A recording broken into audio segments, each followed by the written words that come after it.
Un an plus tard, j'ai vu mon ex-femme devant ma maison. Elle a souri. Je sais que je t'ai manqué. J'ai répondu, dégage, ma femme va arriver d'une minute à l'autre. Son visage a blêmi. La pluie tombait à verse cette nuit-là, le genre de pluie qui fait ressembler le centre-ville de Lyon à une aquarelle. J'ai secoué ma veste dans l'entrée, j'ai refermé la porte d'un coup de botte et je me suis arrêté net. Sur mon canapé, sous le plaid gris de Noémie, était assise mon ex-femme, Sabine. Elle était partie depuis un an, avait vidé notre ancien compte, fait sa valise, changé son numéro comme une magicienne, et la voilà, les pieds repliés, la télécommande près de sa main comme si elle venait de mettre une émission en pause. Elle a souri sans bouger les yeux. Je t'ai manqué, chérie? Non. J'ai suspendu la veste, jeté mes clés dans le bol et les regardé droit dans les yeux. Pars. J'attends ma femme. Elle s'est étirée, laissant glisser la couverture comme si elle était à elle. Le gris, c'est mature. Tu as toujours voulu que les choses soient stériles. Je me suis approché de la bibliothèque, j'ai reculé la photo de mariage de Noémie et moi d'1 centimètre et je n'ai pas scié. La porte est derrière toi. Tu n'as pas l'air curieux de savoir comment je suis entré, a-t-elle dit en tapotant le coussin. Même serrure, même clé, même Michel. Pas les mêmes règles. Elle s'est levée et a dérivé vers notre photo, a penché la tête. Elle a l'air normale. Est-ce qu'elle cuisine, ou c'est que des salades et des feuilles de calcul? C'est fini. J'ai pris la télécommande et l'ai posée sur le meuble télé. C'est ma maison. Tu es en violation de propriété. Par avant que j'appelle quelqu'un pour te faire sortir. Elle a ri, trop fort pour une petite pièce. Tu es sérieux. Après tout ce temps, tu ne veux même pas parler pendant 10 minutes. Je ne suis pas un banc où tu reviens t'asseoir quand ton spectacle devient ennuyeux. J'ai ouvert la porte et l'ai tenue. Dernière chance, Sabine. Ses yeux ont vacillé, faisant l'inventaire, diplômes encadrés, sac à outils près de l'entrée, les plantes de Noémie. Elle a tenté une dernière fois. Tu as toujours été dramatique.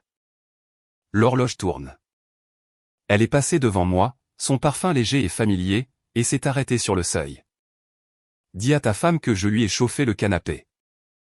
J'ai attendu que l'ascenseur l'avale. Puis j'ai tout verrouillé, vérifié les fenêtres et posé mon téléphone sur le comptoir. Si j'avais su où cela menait, j'aurais investi dans les verrous de sécurité. Je n'ai pas attendu la semaine prochaine.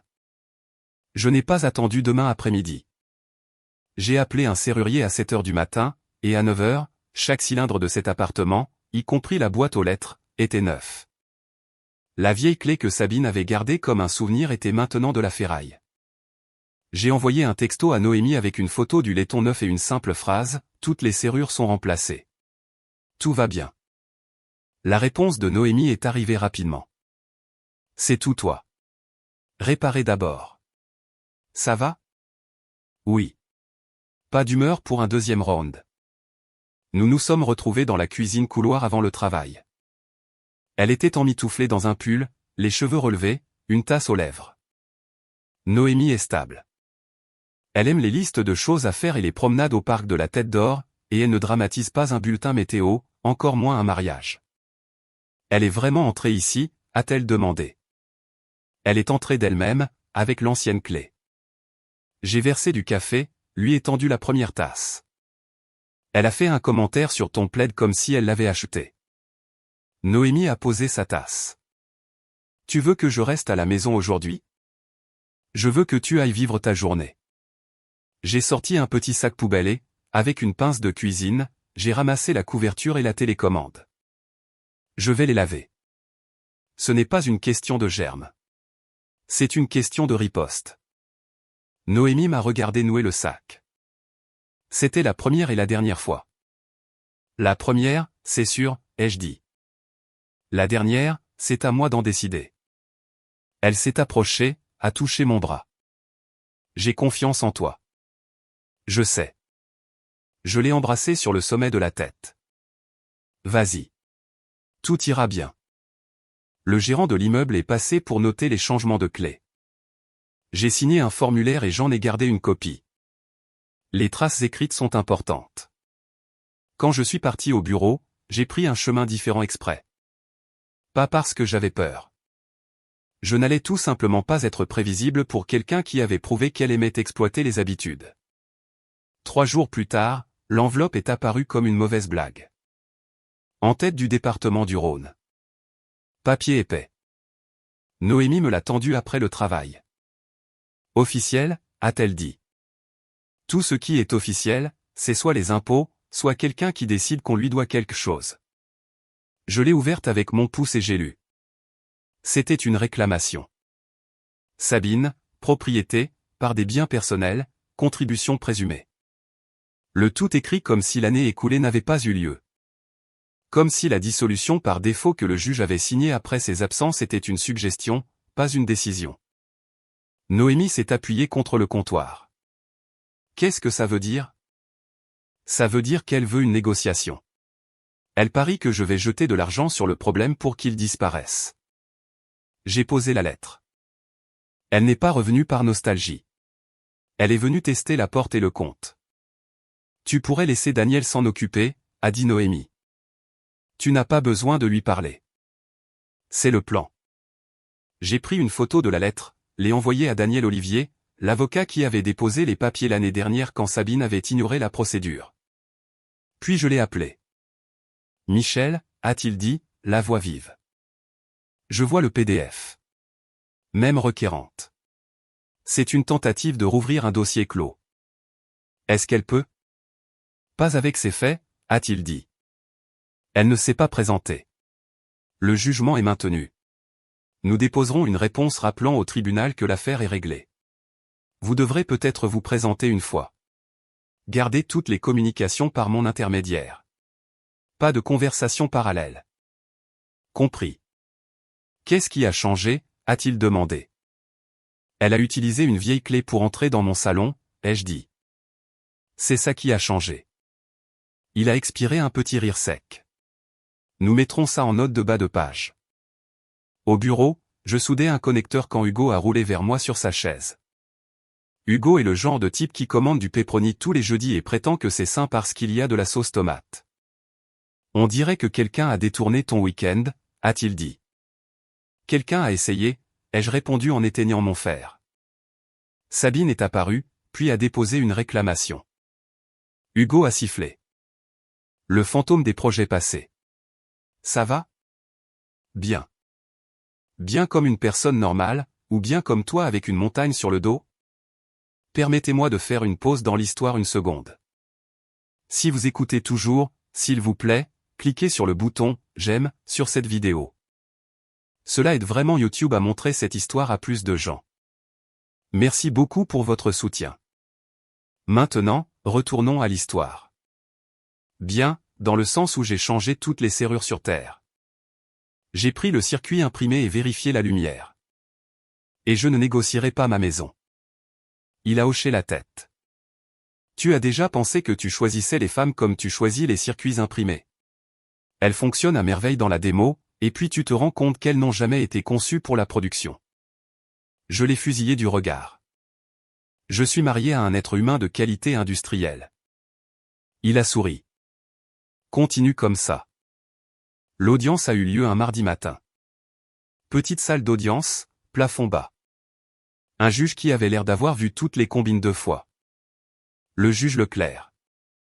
Je portais la même veste bleu marine que j'avais portée en signant les papiers de l'appartement, parce que j'aime un peu de symétrie. Sabine était assise à la table de la requérante. Ses cheveux étaient plus raides que dans mon souvenir, son maquillage plus prononcé, ses yeux vifs. Elle ne m'a pas regardé quand je suis entré. Elle a regardé le greffier, le banc, l'endroit où une caméra pourrait se trouver si c'était une émission de télévision. Daniel s'est assis à côté de moi, m'a glissé une copie du jugement. Court et propre, a-t-il murmuré. Quand notre affaire a été appelée, Daniel s'est levé. Votre honneur, la dissolution précédente était définitive en raison de non-comparution répétée. Nous demandons au tribunal de maintenir le statut de la propriété tel qu'ordonné précédemment.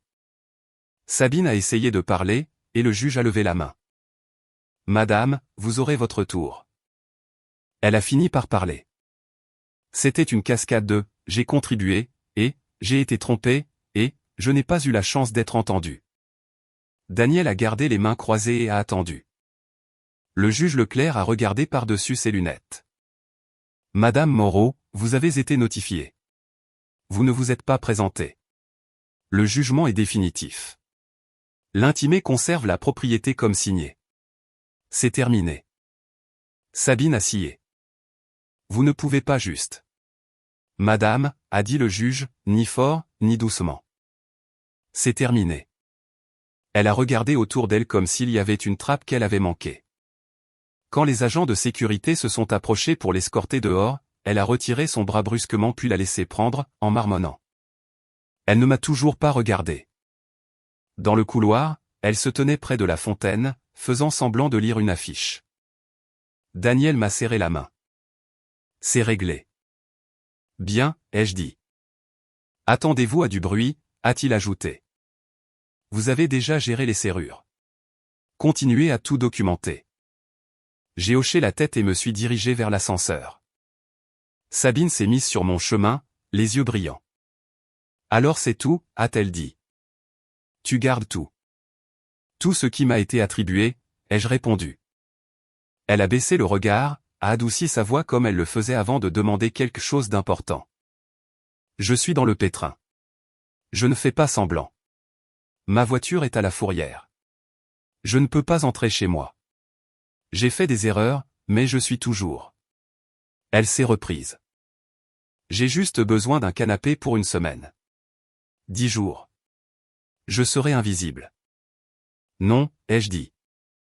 Tu ne veux même pas me parler comme à un être humain. Elle a touché sa poitrine. Je ne suis pas ton ennemi.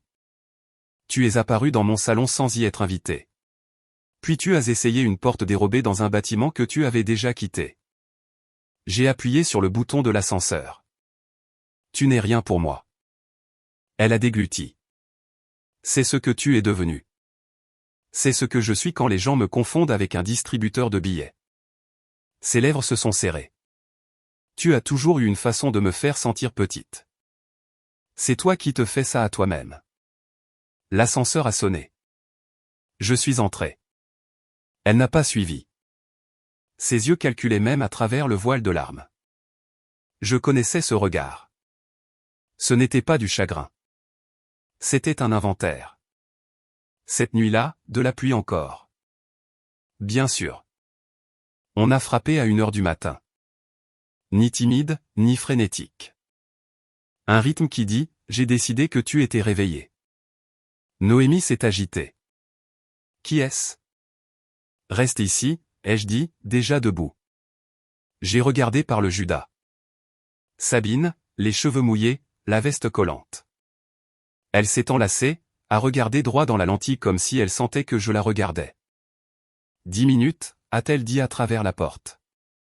S'il te plaît. Non, je n'ai nulle part où aller. Je ne suis pas dramatique, Michel. J'ai tout gâché. Je dormirai par terre. J'ai juste besoin d'une pièce chaude. Noémie est arrivée dans le couloir en robe de chambre. Silencieuse. Elle m'a regardé, puis a regardé la porte. J'ai entrouvert la porte avec la chaîne de sécurité. Il y a des refuges, ai-je dit. Bien sûr, a dit Sabine, la voix se brisant à tous les endroits répétés. Tu vas lister des adresses à ton ex-femme sous la pluie?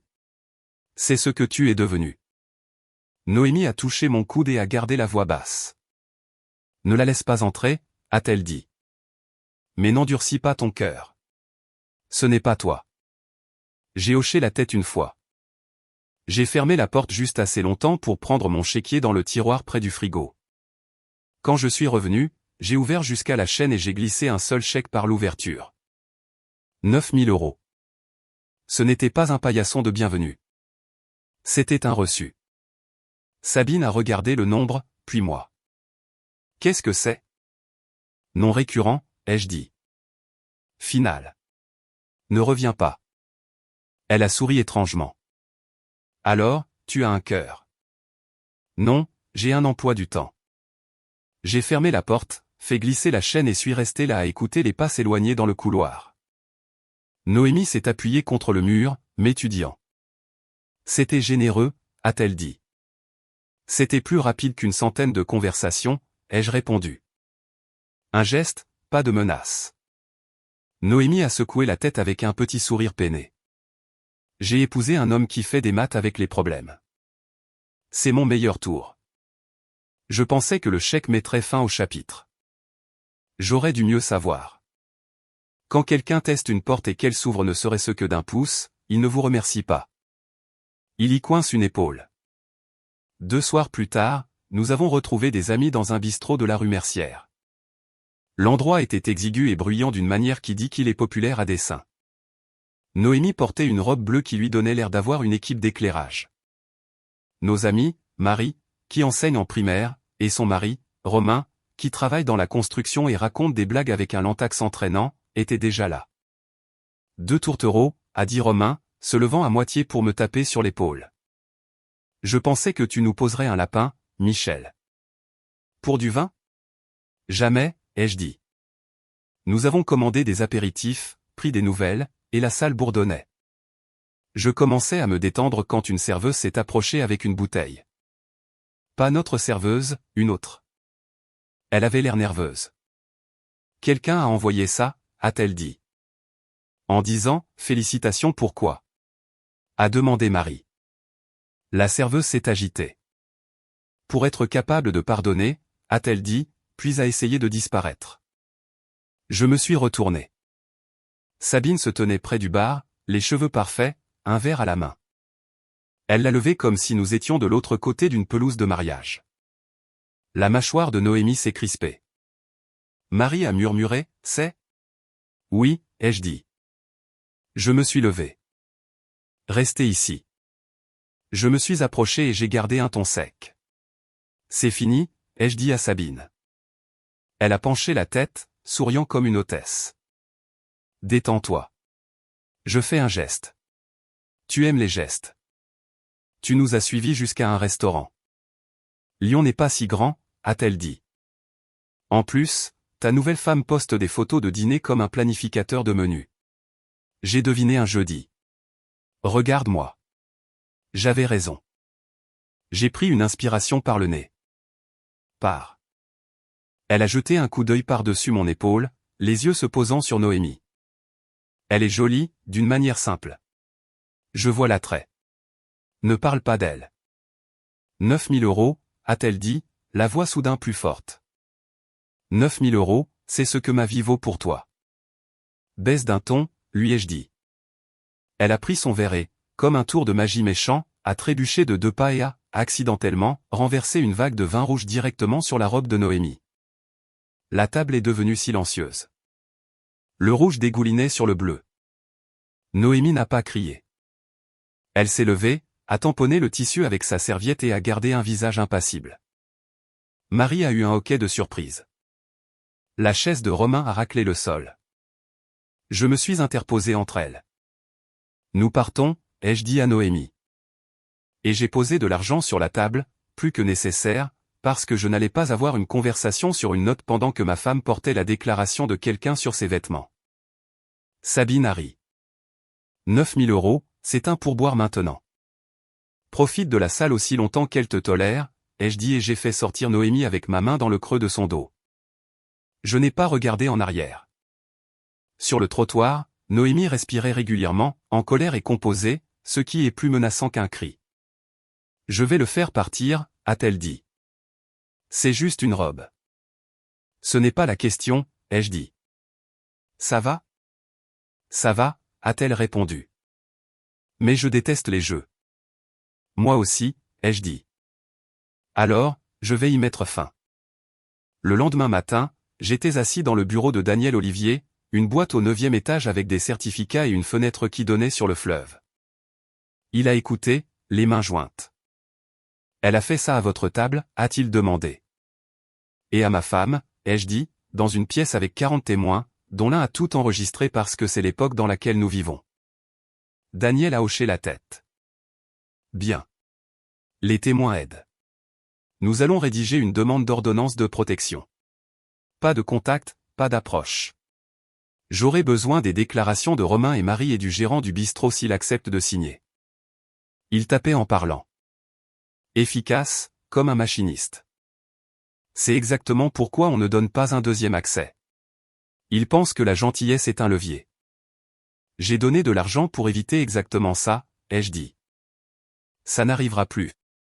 Ça n'arrivera plus, a-t-il dit, une fois qu'elle aura été signifiée. Si elle tente quoi que ce soit, appelez.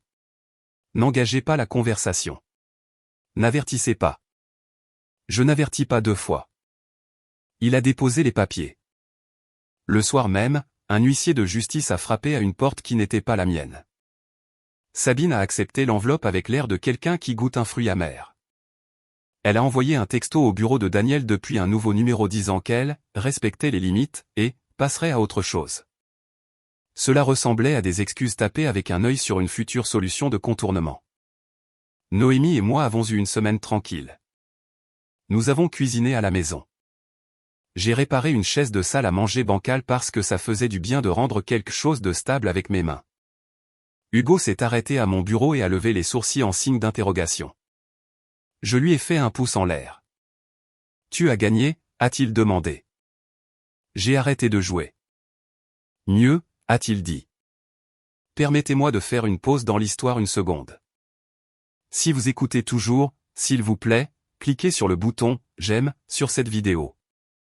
Cela aide vraiment YouTube à montrer cette histoire à plus de gens. Merci beaucoup pour votre soutien. Maintenant, retournons à l'histoire. 2 jours plus tard, j'ai reçu un message vocal que je n'ai pas écouté. La transcription en disait assez, « S'il te plaît, parle-moi. Je serai parti après ça.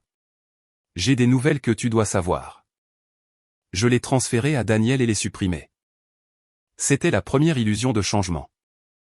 Ton chaleureux après une conséquence. Je n'ai pas mordu à l'hameçon. Noémie m'a vu arquer un sourcil devant mon téléphone. Problème ? Pas pour moi, ai-je dit. Tard ce vendredi-là, à 22h30, on a frappé. J'ai coupé le son de la télé et je suis allé à la porte. Chaîne mise. Toujours la chaîne. Sabine était là de nouveau, les cheveux humides à cause de l'humidité, les yeux cernés de maquillage qui aurait pu être dû aux larmes ou appliqué de cette façon. Ne raccroche pas, a-t-elle dit, comme si nous étions au téléphone. Parle-moi juste 10 minutes. Tu n'as pas le droit d'être ici, ai-je répondu. Je sais, a-t-elle dit. Je sais. J'ai paniqué. Je n'entrerai pas, écoute juste, s'il te plaît. Noémie est arrivée dans le couloir, observant en silence. J'ai gardé la chaîne en place et n'ai pas haussé la voix. Ce n'est pas du théâtre, ai-je dit à Sabine. C'est une limite légale. Tu m'as donné de l'argent, a-t-elle dit, les larmes commençant leur piste habituelle. Ça veut dire que tu sais que je comptais. Tu ne peux pas devenir froid comme si j'étais une ordure. Je t'ai donné de l'argent parce que je ne brade pas ma tranquillité, ai-je dit. 10 minutes, a-t-elle supplié, pressant sa paume à plat contre la porte comme si cela pouvait faire fondre le bois. J'ai besoin que tu entendes une chose. C'est tout. Je partirai. Je ne suis pas ta dernière option. Tu le hais, a-t-elle dit, les yeux s'enflammant comme si elle pensait avoir trouvé le mot magique. Tu vois, c'est la vérité. Je n'ai personne d'autre. Ce n'est plus mon travail, lui ai-je dit. Elle s'est affaissée d'une fraction. Pas un effondrement. Juste un pli calculé. Tu me comprenais avant. Tu me sauvais avant. J'étais marié avec toi avant, ai-je répondu. Nous avons clos ce dossier. S'il te plaît, a-t-elle murmuré. N'appelle personne. Ne appelle juste pas. J'ai sorti mon téléphone de ma poche. Sabine a vu le geste et a secoué la tête, petite, suppliante. Ne fais pas ça, a-t-elle dit. Michel. J'ai composé le 17 et mis le téléphone sur haut-parleur parce que je voulais que la pièce entende de quel côté j'étais. L'opérateur a répondu d'une voix calme et avec un script que j'étais reconnaissant que quelqu'un ait mémorisé. Ici Michel Renaud, ai-je dit. Une femme sous le coup d'une ordonnance de protection est à ma porte et refuse de partir. Le visage de Sabine a changé. Choc, puis colère, puis quelque chose de vide. Elle a reculé d'un demi-pas, les paumes en l'air. Tu n'es pas obligé. C'est moi qui ne négocie pas, ai-je dit. L'opérateur m'a demandé de confirmer l'adresse. Je l'ai fait. Noémie a posé sa main sur mon avant-bras une fois. Soutien, pas une question. Sabine se tenait là, tremblante, comme si elle pensait que trembler me ferait ouvrir la porte par pitié. Je ne l'ai pas fait. Monsieur, des agents sont en route, a dit l'opérateur. Merci, ai-je répondu. J'ai mis fin à l'appel, posé le téléphone sur la console et attendu. Sabine a tenté un dernier coup. Tu vas vraiment les laisser faire? Et si je perds mon travail à cause de ça? Tu as choisi ça. C'est de la cruauté, a-t-elle dit. Non, ai-je dit. C'est une conséquence. Quand on a frappé, plus fort et avec autorité, j'ai décroché la chaîne et ouvert la porte d'une trentaine de centimètres. Bonsoir, a dit un agent, la main près de sa ceinture, mais pas dessus. On a reçu un appel. J'ai fait un signe du menton. Elle viole une ordonnance de protection. La voix de Sabine est devenue aiguë. Ce n'est pas comme ça. J'avais juste besoin de parler, et il. Madame, a coupé l'agent. Avez-vous une pièce d'identité? Elle a cherché un portefeuille. Le deuxième agent m'a jeté un coup d'œil. Ça va, monsieur? Ça va, ai-je dit. Elle doit partir. Le premier agent a lu quelque chose sur une tablette, puis a regardé Sabine. Une ordonnance vous a été signifiée. Vous ne pouvez pas être ici. Vous venez avec nous. Sabine m'a regardé fixement comme si elle croyait encore que je pourrais changer de rôle et m'excuser. Elle a attendu que mon visage s'adoucisse. Il ne l'a pas fait. Les agents l'ont guidée dans le couloir. Les portes de l'ascenseur se sont refermées sur son dernier regard d'incrédulité, comme si elle ne s'était jamais attendue à ce que le rideau tombe. J'ai fermé la porte, l'ai verrouillée et j'ai écouté le silence qui suit une décision. Noémie a laissé échapper un long soupir et a appuyé son épaule contre la mienne. Ça va, a-t-elle demandé. Mieux que bien, ai-je dit. C'est fini. Elle a hoché la tête. Bien. Je n'ai pas beaucoup dormi. Pas parce que j'étais secoué. Parce que mon cerveau avait enfin de l'espace pour planifier au lieu de gérer des crises. Le lendemain matin, j'ai envoyé un message à Daniel résumant l'événement, daté et horodaté. À midi, il a répondu que le rapport avait été enregistré et que l'ordonnance était maintenue, renforcée. C'était tout. Pas de drame, juste des systèmes qui fonctionnent comme ils sont censés le faire quand on les respecte.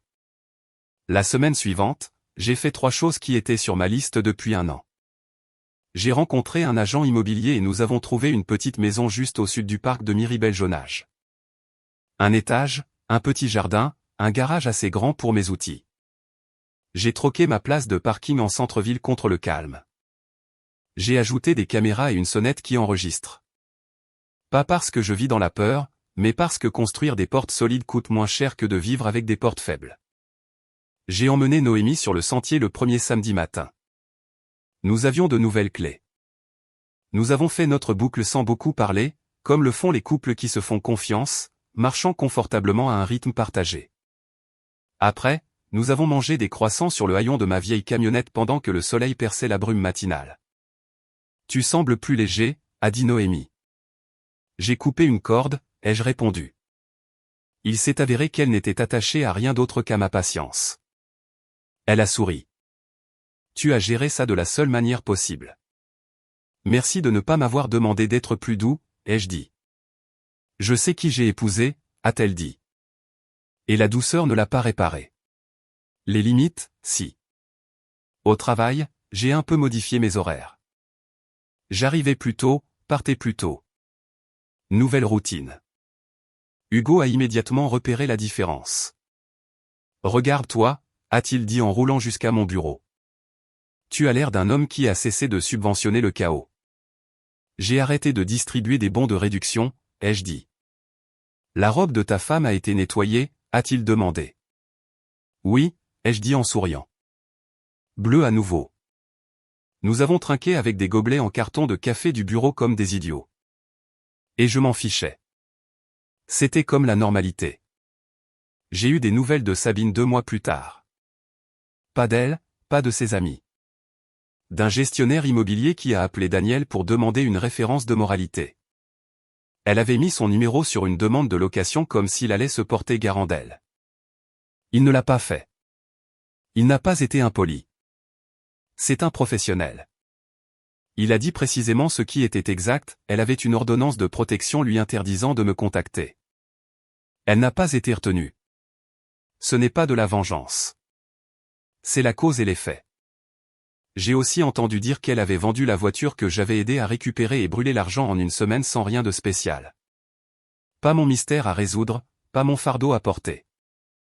Nous avons emménagé dans notre nouvelle maison un mardi, parce que les jours de semaine sont moins chers pour les déménageurs et moins bondés dans les ascenseurs. Noémie a choisi une table solide. Je l'ai montée sans instruction parce que c'est l'un de mes rares tours de passe-passe. Nous avons reçu des amis. Marie a apporté des œufs mimosa. Romain a apporté une glacière et a raconté la même blague 3 fois, et nous avons ri plus fort à chaque fois parce que bien vivre, c'est une répétition qui semble sûre. Un soir sur la terrasse arrière, ma voisine Angèle, la quarantaine, dure comme du cuir avec un bronzage de jardinière, s'est appuyée sur la clôture et a hoché la tête vers mon grill.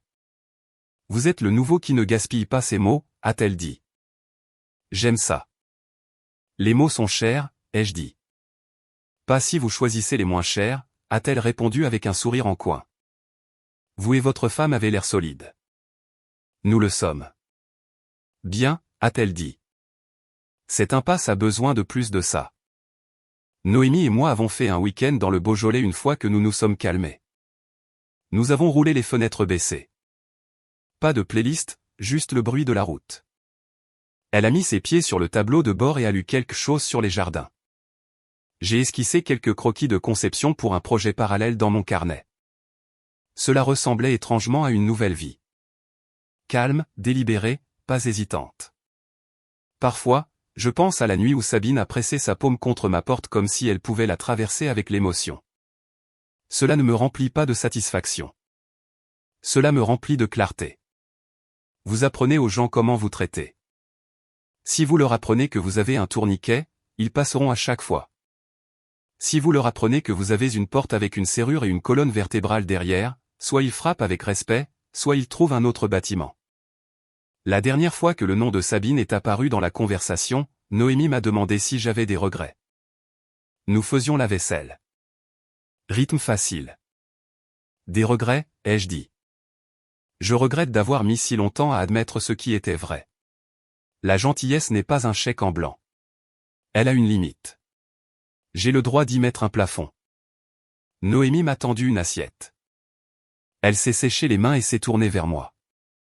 Quelle était la limite pour toi? Le moment exact où tu l'as tracé de manière permanente. La nuit avec la chaîne, ai-je dit. Pas quand j'ai payé. Pas quand je suis sorti du bistrot. Le moment où j'ai appelé le 17 sans discuter. Je n'ai pas choisi la colère. J'ai choisi la mise en application. Elle a hoché la tête. C'est ça, la différence. Les gens aiment parler de tourner la page comme si c'était une bougie que l'on souffle. Je n'y crois pas. Tourner la page, ce sont des boulons resserrés sur une charnière. C'est un dossier étiqueté et rangé. C'est le réconfort de la routine dans le bon sens. Même petit déjeuner, même promenade, même personne chaleureuse endormie à côté de vous qui ne contourne pas les règles parce que le chaos est amusant. Je n'ai rien gagné. Je n'ai pas prouvé un point à un jury. Je n'ai pas eu d'excuse cinématographique. Ce que j'ai obtenu, c'est ma vie en retour, au prix d'un chèque et de quelques phrases sévères. Ça en valait la peine. La semaine dernière, Noémie m'a envoyé un texto avec une photo d'une plante qu'elle voulait au supermarché. Trop, a-t-elle écrit. Prends en deux, ai-je répondu par texto. Je construirai des étagères. C'est la fin. Pas bruyante, durable. Et si vous attendez la partie où j'ouvre la porte une fois de plus parce que j'ai un cœur tendre et que le temps est mauvais, vous vous trompez d'histoire. J'ai répondu au dernier coup frappé de ce chapitre que je répondrai jamais. J'y ai répondu avec 2 chiffres et une limite qui n'a pas scié.